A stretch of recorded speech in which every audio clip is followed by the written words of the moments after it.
जब भारतीय किसान बीएसएफ के साथ फेंसिंग लगाने का काम करने जाते हैं तो बांग्लादेश की तरफ से आपत्ति की जाती है। बीजीबी की ओर से गोली मारने की धमकी दी जाती है। सिर्फ इतना ही नहीं, बंकर में बैठे बांग्लादेशी बॉर्डर गार्ड बांग्लादेशियों को भारत की जमीन पर जो फसल लगी है उसे काटने के लिए भी उकसाते हुए वहां पर दिखाई देते हैं।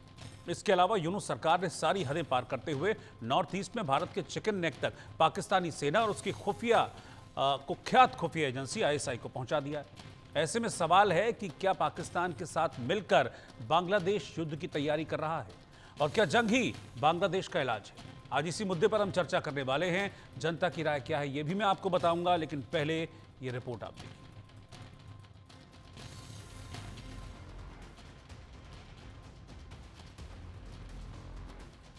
अपनी हरकतों के कारण यूनुस एक के बाद एक बेनकाब हो रहे हैं।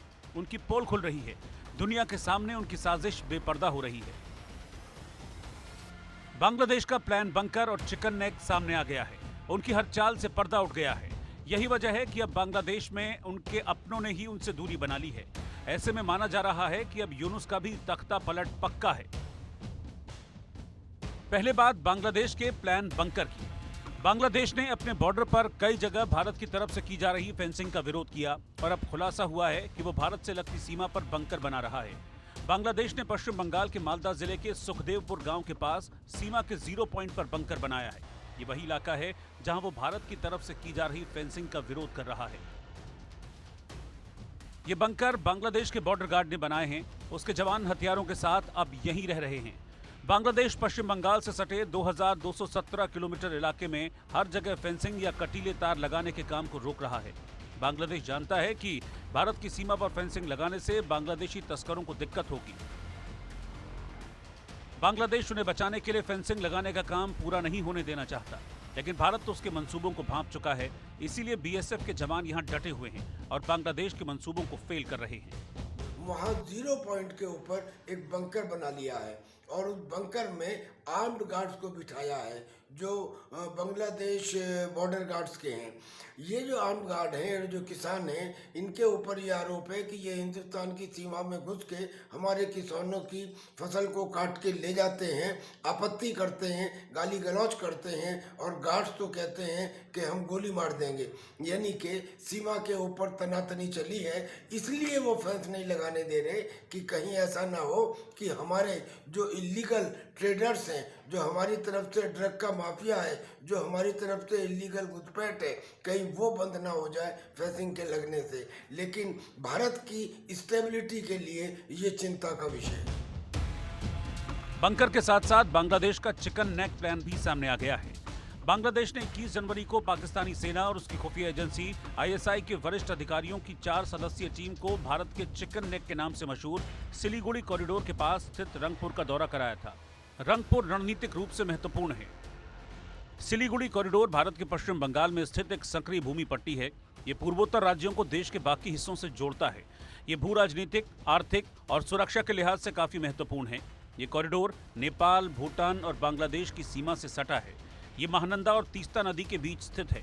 ये देश के 8 राज्यों को मुख्य भूमि से जोड़ता है, जिसमें अरुणाचल प्रदेश, असम, मणिपुर, मेघालय, मिजोरम, नागालैंड, सिक्किम और त्रिपुरा शामिल हैं। भारत को इसकी भनक लग चुकी है। ऐसे में वो बांग्लादेश की इस साजिश को लेकर अलर्ट मोड पर है। बांग्लादेश की फौज में 3 पावर सेंटर बन चुके हैं। एक तो जनरल वकार हैं, एक मेजर जनरल हक हैं और एक मेजर जनरल हसन है। सबसे खतरनाक मेजर जनरल हसन है। मेजर जनरल हसन को एक डेलीगेशन लेके पाकिस्तान भेजा गया और पाकिस्तान के मिलिट्री ऑफिशियल से मिले और 21 जनवरी को पाकिस्तान के एक डेलीगेशन बताया जाता है कि आईएसआई के जो चीफ हैं उनके नेतृत्व में बांग्लादेश आ गया। उन्हें ले जाया गया रंगपुर जिले में जो सिलीगुड़ी कॉरिडोर यानी कि जिसे हम चिकन नेक कहते हैं उसके बिल्कुल नज़दीक है। और पाकिस्तान के आईएसआई के चीफ का और बांग्लादेश की फौज के रिप्रेजेंटेटिव का वहाँ जाना ये बताता है कि इनके दिमाग में कोई ना कोई सिनिस्टर पाप का डिज़ाइन चल रहा है।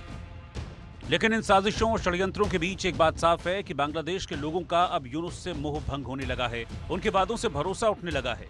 ऐसे में माना जा रहा है कि शेख हसीना की तरह जल्द ही यूनुस का भी तख्ता पलट हो सकता है। Bureau report, India news. तो बांग्लादेश अपनी हरकतों से बाज नहीं आ रहा है। पहले तो जो भारत से सटी हुई सीमा है, जहां पर फेंसिंग नहीं थी, वहां भारत जब फेंसिंग कर रहा था तो उस पर आपत्ति जाहिर करने लगा बांग्लादेश। और अब बांग्लादेश उन्हीं एरियाज में जहां पर फेंसिंग नहीं है वहां बंकर बना रहा है, हथियार इकट्ठे कर रहा है। इसके पीछे मंशा क्या है बांग्लादेश की, इसको हम समझने की कोशिश करेंगे। मेरे साथ दो खास मेहमान हैं। मेजर जनरल रिटायर्ड ध्रुव कटोच सीनियर डिफेंस एक्सपर्ट हैं और डायरेक्टर हैं इंडिया फाउंडेशन के। सर, आपका स्वागत है। और मनन द्विवेदी जी मेरे साथ विदेश मामलों के जानकार हैं, वो आप भी इस वक्त मेरे साथ जुड़ गए। सर, आपका भी स्वागत है। मैं पहले सर्वे का सवाल लेता हूं, फिर अपने मेहमानों के पास चलूंगा। मेरा सर्वे का पहला सवाल था कि बांग्लादेश और भारत के मालदा बॉर्डर पर जो बांग्लादेश है वो बंकर क्यों बना रहा है, क्या इसके पीछे मंशा है? 22% लोगों ने कहा कि किसी युद्ध की या जंग की तैयारी बांग्लादेश कर रहा है। 41% लोगों ने कहा कि ये अवैध घुसपैठ की प्लानिंग है और इसीलिए वहां पर वो बंकर तैयार कर रहा है ताकि अवैध घुसपैठ को बढ़ावा दे सके। 36% लोगों ने कहा कि सीमा सुरक्षा के लिए। 1% लोगों ने इस पर कोई भी राय जाहिर नहीं की। सर्वे का अगला सवाल था कि मालदा बॉर्डर पर फसल काट रहे भारतीय किसानों को धमकाना बीजेपी की उकसावे वाली कार्रवाई है और क्या इस पर हमको रिटेलिएट करना चाहिए, इसका जवाब देना चाहिए। 89% लोगों ने हाँ में जवाब दिया और 11% लोगों ने कहा कि नहीं, ऐसी किसी भी कार्रवाई की जरूरत नहीं है। मैं अपने मेहमानों के पास चलता हूं। मेरे साथ मेजर जनरल रिटायर्ड ध्रुव कटोच जी हैं। कटोच सर, आप कैसे इसको देख रहे हैं, बांग्लादेश की इस कार्रवाई को? बल्कि इसको नहीं, हम लगातार पिछले कई दिनों से जिस तरह की चीजों को